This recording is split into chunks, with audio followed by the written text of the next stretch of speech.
Taste the Daily.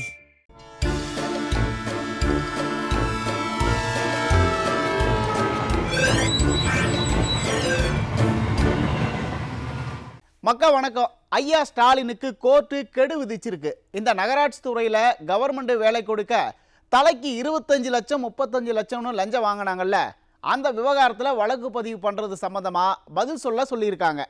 வர 23ஆம் தேதி பதில் சொல்லணும்னு சொல்லியிருக்காங்க. அதுக்குள்ளே அநேகமாக வழக்கு பதிவு பண்ணிடுவாங்க.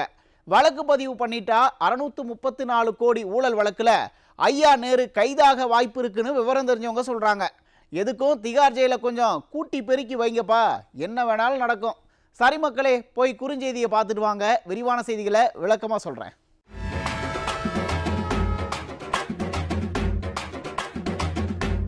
மக்கா, திமுக தேர்தல் அறிக்கை தயாரிக்க குழு அமைச்சிருக்கியா? 2021 சொன்னதெல்லாம் செஞ்சு கலைச்சு போயிட்டாங்களாம். அதான் 2026க்கு புதுசா புழுகு மூட்டையை ரெடி பண்ண போறாங்க. இந்த தடவை எத்தனை பொய் வாக்குறுதியை கொடுக்க போறாங்களோ தெரியல.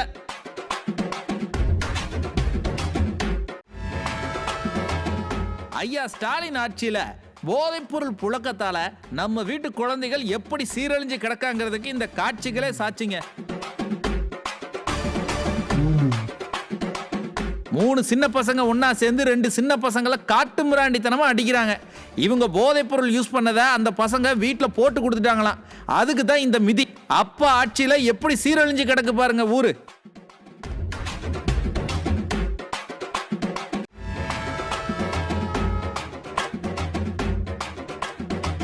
திருவள்ளூர் மாவட்டம் திருத்தணியில ஸ்கூல் சுவர் இடிஞ்சு விழுந்து ஒரு பையன் இறந்து போனான்ல, அந்த பள்ளிக்கூடத்துல டிசம்பர் 9ஆம் தேதி திமுக எம்எல்ஏ ஆய்வு பண்ணாராம்யா. என்னத்தை ஆய்வு பண்ணாரோ தெரியல.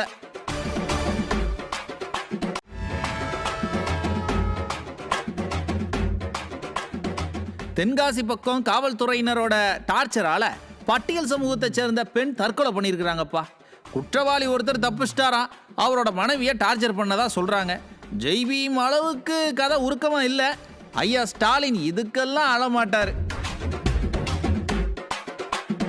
குறுஞ்செய்திகளை பார்த்துட்டோம். வாங்க மக்கா, விரிவான செய்திகளையும் பார்த்துடுவோம். இன்னைக்கு திமுக கும்பல் கொஞ்சம் கூட கூச்ச நாச்சமே இல்லாமல் ஒரு அறிக்கை வெளியிட்டு இருக்காங்க. 2026 தேர்தலுக்கு தேர்தல் அறிக்கை தயார் பண்ண குழு அமைச்சிருக்காங்களாம். 2021 சொன்னதையே இன்னும் செய்யலை. எப்படி அடுத்த எலெக்ஷனுக்கு ரெடி ஆகுறாங்கன்னு பாருங்களேன்.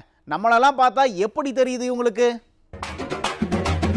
திமுக தலைமையில இருந்து 2026 தேர்தலுக்கான வாக்குறுதிகளை ரெடி பண்ண ஒரு குழு ஒன்று அமைச்சிருக்கிறாங்கப்பா.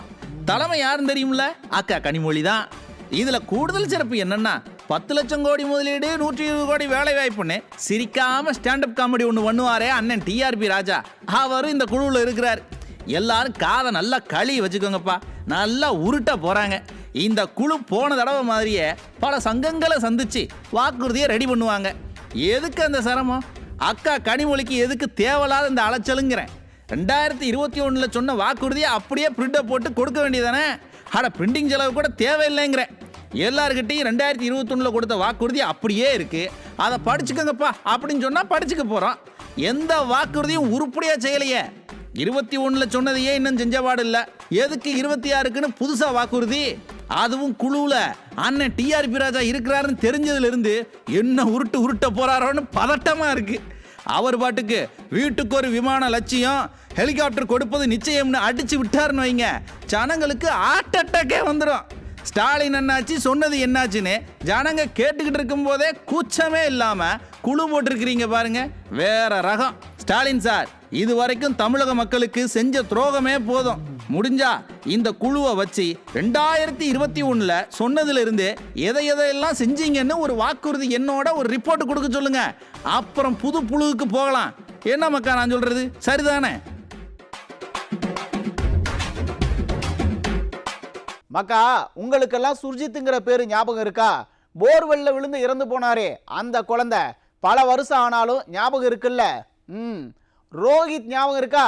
நேத்து பள்ளிக்கூட சுவர் இடிஞ்சு விழுந்து இறந்த பையன் பேரு ஞாபகம் இல்லைல்ல? எந்த ஊடக உடன்பிறப்பும் அதை பற்றி பேசவே இல்லை, பேசவும் மாட்டாங்க.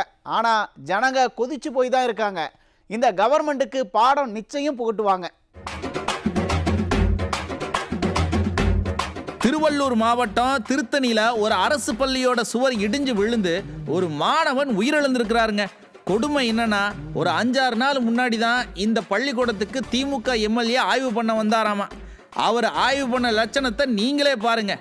முதலமைச்சர் யாரு? தைரியமா சொல்லு. சரி, துணை முதலமைச்சர் பேர் என்ன சொல்லு. கைத்தட்டு. பள்ளி கல்வித்துறை அமைச்சர் பேர் என்ன சொல்லு. கைத்தட்டு. பாத்தீங்களா, தமிழ்நாட்டின் துணை முதல்வர் யாரு, அவரோட ரசிகர் மன்ற தலைவர் யாருன்னு கருணாநிதி குடும்பத்தை விளம்பரப்படுத்துற மாதிரி கேள்வி கேட்டிருக்கிறார். இந்த ஸ்கூல்ல என்ன பிரச்சனை இருக்கு? கட்டடம் நல்லா இருக்கா? தண்ணி வசதியெல்லாம் நல்லா இருக்கா? டீச்சர் நல்லா பாடம் நடத்துறீங்களான்னு கேட்கல. கேட்டிருந்தா சுவர் இடிய போறது தெரிஞ்சிருந்திருக்கும். சரி, கேட்கல.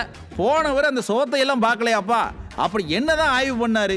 இதுல அந்த சுவரை ரிப்பேர் பண்ண 8 லட்சம் நிதி வேற ஒதுக்கி இருக்கிறதா சொல்றாங்க. என்ன பிரயோஜனம்? இன்னைக்கு ஒரு உசுறு போயிருச்சே. அதிமுக ஆட்சியில அப்பா வெட்டின போர்வெல் குழியில குழந்தை விழுந்ததுக்கு நாள் பூரா ஒப்பாரி வச்ச ஊடக உடன்பிறப்புகள் இப்ப கப் சிப்புன்னு இருக்கிறாங்க. நீங்க கப் சிப்புன்னு இருந்தா ஜனங்க விட்டுருவாங்களா? இன்னைக்கு ஆறுதல் சொல்ல போன அமைச்சரை முற்றுகையிட்டு இருக்கிறாங்க.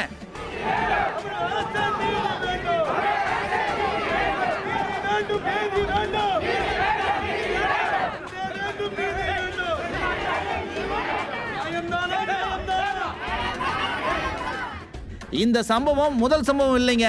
அரசு பள்ளிகளை சீரமைக்காம ஏழை எளிய மாணவர்களோட உயிரோட விளையாடிட்டு இருக்கிற இந்த தீய சக்தி கும்பலுக்கு முடிவுரை எழுதுற நாள் ரொம்ப தூரத்துல இல்ல. பாத்துக்குங்க, மாணவர்களின் நலன் காக்கும் அதிமுக ஆட்சி கூடிய சீக்கிரமே வரத்தான் போகுது. மக்கா, தென்காசியில ஒரு செங்கேணி காவல்துறை டார்ச்சர் பண்ணனதா சொல்லி ஒரு பட்டியல் சமூகத்தை சேர்ந்த பெண் தற்கொலை பண்ணியிருக்காங்க. ஸ்டாலின் சார், ஜெய்பீம் பார்த்து அழுதீங்களே, இப்ப என்ன செய்ய போறீங்க?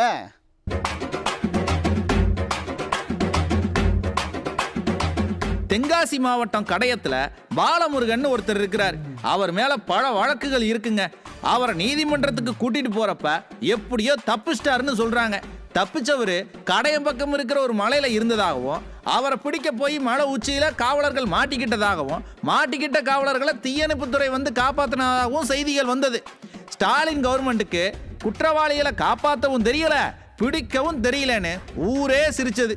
இதுல கடுப்பான காவல்துறை தப்பிச்ச குற்றவாளியோட மனைவிய டார்ச்சர் பண்ணதா சொல்றாங்க. அதனால அந்த அம்மா குழந்தைகளுக்கு விஷத்தை கொடுத்து தானும் விஷம் குடிச்சு தற்கொலைக்கு முயற்சி பண்ணியிருக்குது. நானும் என் குழந்தைங்க எல்லாருமே விஷத்தை குடிச்சு ரொம்ப சீரியஸாக இருக்கிறோம். எனக்கெல்லாம் ஊருக்கு உத்தரவாதம் கிடையாது. என் பிள்ளைகளுக்கும் அதே மாதிரி தான் பேசுகிறேன். சூழ்நிலை வச்சு உங்களுக்கு நல்லா தெரியும். இந்த போலீஸ்காரங்க என் உயிர் போகிறதுக்கு முக்கால்வாசி காரணம். இப்ப இந்த பெண் இறந்துட்டாங்க. ஸ்டாலின் சார், என் சாவுக்கு காரணம் காவல்துறை தான் மரண வாக்குமூலம் வேற கொடுத்திருக்கிறாங்க. என்ன செய்ய போறீங்க?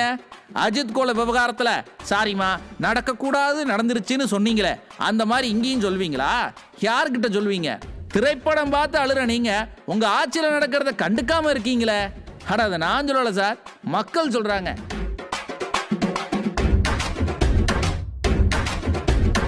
மக்கா, தமிழ்நாடு போக்குவரத்து கழகத்தை தனியாருக்கு தாரை வார்த்துட்டு இருக்குப்பா திமுக அரசு. அதுலேயும் சென்னையில் தனியார் கம்பெனி மூலமாக மின்சார பேருந்து இயக்குறாங்கல்ல, அந்த பஸ்ஸுக்கு ஒரு நாளைக்கு 11,000 வாடகை மட்டும் கொடுக்குறாங்களாம். தொழிற்சங்கத்தினர் சொல்கிறாங்க. இதெல்லாம் எங்கே போய் முடிய போகுதோ தெரியல. சரி மக்களே, இன்னைக்கு நிகழ்ச்சி தோட முடிஞ்சது. நாளைக்கு மறுபடியும் சந்திப்போம். நன்றி, வணக்கம்.